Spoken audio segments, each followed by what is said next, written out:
ರೀತಿ ಗೌರವ ಕೊಡಬೇಕು ಅಂತ ಹೇಳಿ ನನ್ನನ್ನು ಸಾಕಿದ್ರಲ್ಲ ನನ್ನ ತಂದೆ ಗಂಗಾಧರ ಶೆಟ್ಟರು. ಅವರು ನನಗೆ ತುಂಬಾ ಚೆನ್ನಾಗಿ ಕಲಿಸ್ಕೊಟ್ಟಿದ್ದಾರೆ. ಇಂಥವರಿಂದ ತಿಳ್ಕೊಳ್ಳುವಂತ ಅವಶ್ಯಕತೆ ನನಗಿಲ್ಲ. ಒಂದು ತುತ್ತು ಕೂಲಿಗೆ ಬಿಟ್ಟವರು. ಏ ಸೋಮು, ನಂದನವಾದಂತಿರುವ ಈ ಮನೆಯನ್ನು ಮುಂದೆ ಒಂದಿಲ್ಲ ಒಂದು ದಿನ ನಿನ್ನ ಹೆಂಡತಿಯ ಕೈಯಿಂದ ನಾಯಿ ತಿರುಗುವ ನರಕವಾಗಬೇಕಾಗುತ್ತದೆ. ನೆನಪಿರಲಿ. ಅಂದ್ರೆ ನಾನು ನಿನ್ನ ಮಗಳನ್ನು ಮದುವೆ ಆಗ್ಬೇಕಾಗಿತ್ತು ಅಲ್ಲ?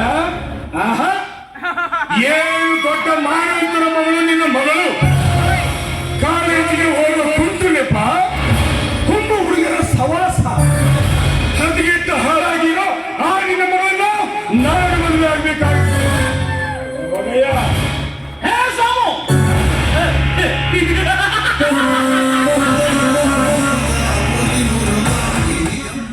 ನನ್ನ ಮಗಳನ್ನು ಕೊಟ್ಟು ಮದುವೆ ಮಾಡಿದ್ದರೆ ನಾನು ಸಂಬಂಧಿಕನಾಗುತ್ತಿದ್ದೆ.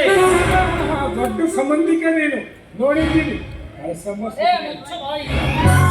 ದೊಡ್ಡವರಿಗೆ ತಿರುಗಿ ಮಾತಾಡ್ಬಾರ್ದು ಕಣ.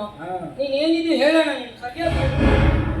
ಏ ಸೋಮು, ನನ್ನ ತಂಗಿಯ ಮಗನೆಂದು ಸುಮ್ಮನೆ ಕುಂತ್ಕೊಂಡಿದ್ರೆ ಬಾಯಿಗೆ ಬಂದಂತೆ ಮಾತನಾಡುತ್ತೇವೆ.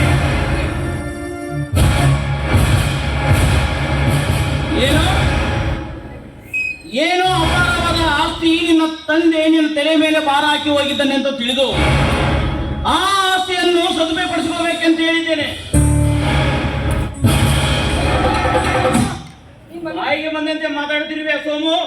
ಬರುತ್ತೇನೆ. ಹಾಗೇನು ಮನೆಯ ಮಠ ಇಲ್ಲದ ಬಡ ಬಿಕಾರಿ ಅಲ್ಲ.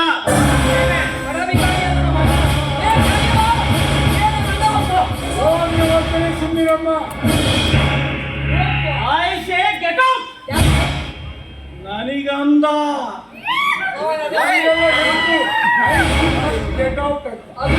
ನೆನಪಂತ ಹೇಳ್ತಾನೆ. ನನ್ನ ಮಕ್ಕ ಯಾಕೆ ಅಯ್ಯೋ